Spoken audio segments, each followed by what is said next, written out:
Cher Monsieur Castaneda, on m'a demandé d'effectuer une critique de L'herbe du diable et la petite fumée dans Économique botanique. Ai-je raison de conclure que vous n'avez jamais ingurgité de champignons et que vous n'en avez même pas vu un spécimen entier? Ces mots sont écrits par Robert Gordon Wasson dans une lettre réquisitoire adressée à Carlos Castaneda. Robert Gordon Wasson ne fut pas le seul à contester la validité scientifique du premier opus de Castaneda. En 1969, Edward Holland Spicer, professeur d'anthropologie à l'Université d'Arizona et spécialiste des Indiens Yaquis, rédige un article dans la revue American Anthropologist. Il s'interroge. Il semble tout à fait gratuit de souligner, comme le fait le sous-titre, une relation entre le sujet du livre et les traditions culturelles des Yaquis. En juin de la même année, Edmund Leach, anthropologue britannique à l'université de Cambridge, se fend d'un papier pour la New York Review of Books où il écrit « Mais dans cette philosophie, quelle est la part de Don Juan et celle de Castaneda, dégurgitant le livre des révélations ?» Ces doutes vont se répéter au rythme des publications suivantes. Plus exactement, jusqu'à ce que les livres de Castaneda passent du rayon anthropologie au rayon ésotérique des libraires.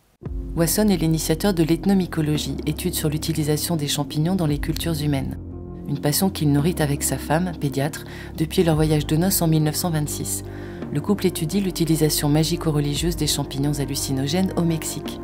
Banquier de profession, vice-président chez JP Morgan & Co., Wasson va mener ses études indépendantes avec les Français Roger M., botaniste spécialisé en mycologie et directeur du Muséum national d'histoire naturelle de 1951 à 1965, et Guy Stressé-Péan, anthropologue.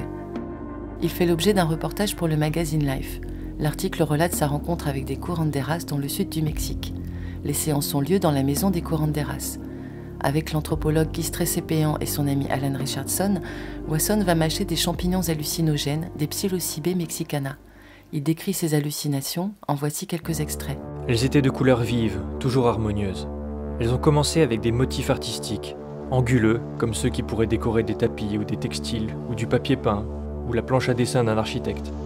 Puis elles ont évolué en un palais avec des cours, des arcades, des jardins, des palais resplendissants, tous recouverts de pierres semi-précieuses. Il poursuit plus loin sur une deuxième vision. J'ai vu des estuaires de rivières, de l'eau transparente coulant à travers une étendue de roseaux vers une mer infinie, sous la lumière pastel d'un soleil horizontal. Cette fois, une silhouette humaine est apparue, une femme en costume primitif, debout et regardant à travers l'eau, énigmatique, belle, comme une sculpture sauf qu'elle respirait et portait des vêtements colorés tissés. J'avais l'impression de voir un monde dont je ne faisais pas partie et avec lequel je ne pouvais espérer établir de contact. J'étais là, en équilibre dans l'espace, un œil désincarné. L'utilisation rituelle de champignons hallucinogènes au Mexique remonte aux Aztèques, Nahua, Mayas et Mazatèques. Leur pratique s'inscrivait dans un cadre religieux, curatif, divinatoire et initiatique.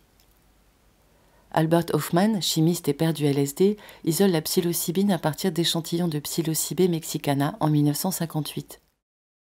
Dans son article de 2018 sur les champignons hallucinogènes du Mexique, Arnaud Exbalin, maître de conférences en histoire moderne à l'université Paris-Nanterre, indique que ce champignon, surnommé Angelito, pousse dans les champs de maïs. La prise se fait toujours à la tombée de la nuit dans une pièce prévue à cet effet.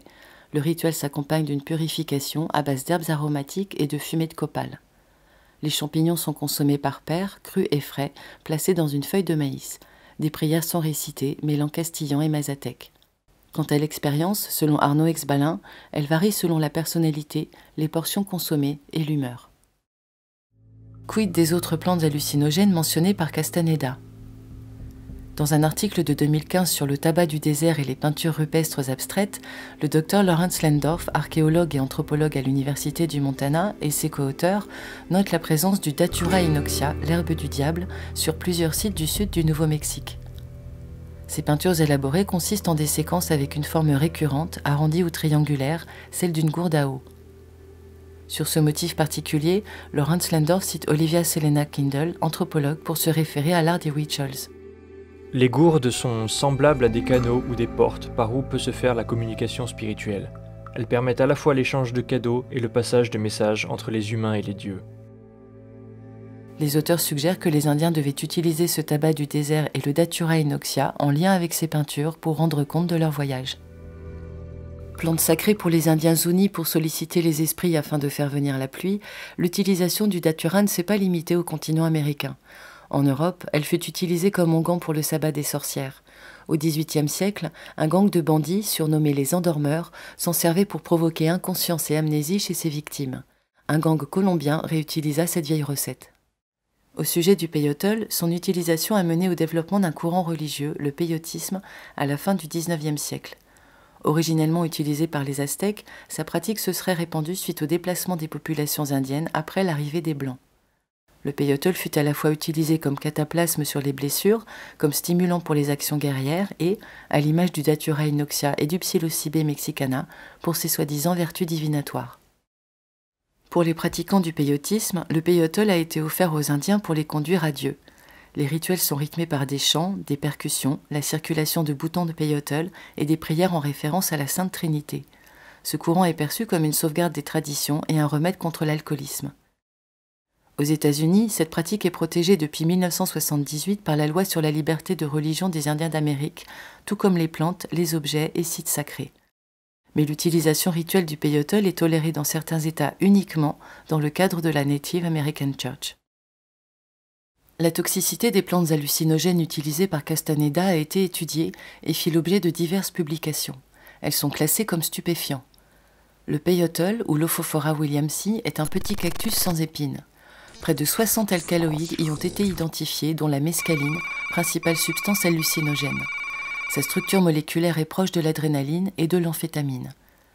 La dose provoquant les hallucinations se situe entre 200 à 500 mg, mais reste 4000 fois plus faible que le LSD. L'effet est rapide et peut persister pendant 12 heures.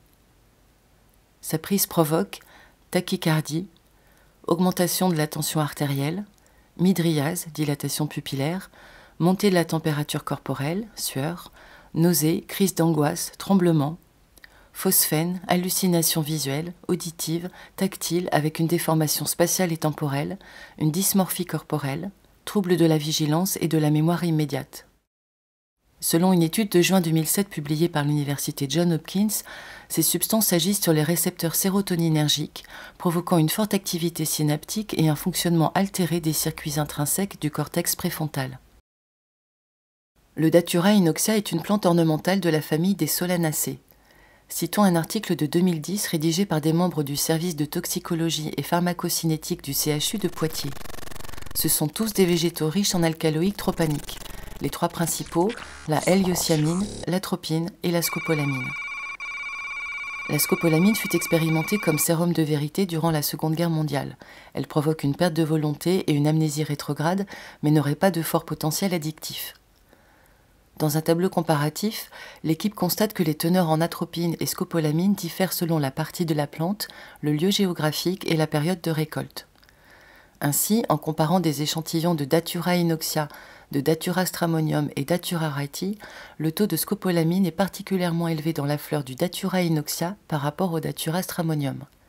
Les taux sont exprimés en microgrammes par milligramme de matière sèche.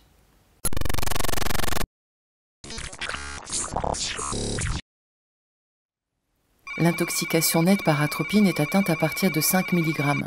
Pour atteindre une dose toxique, il faudrait 800 à 1000 g de Datura inoxia contre seulement une centaine pour le Datura stramonium, soit le contenu d'un seul fruit.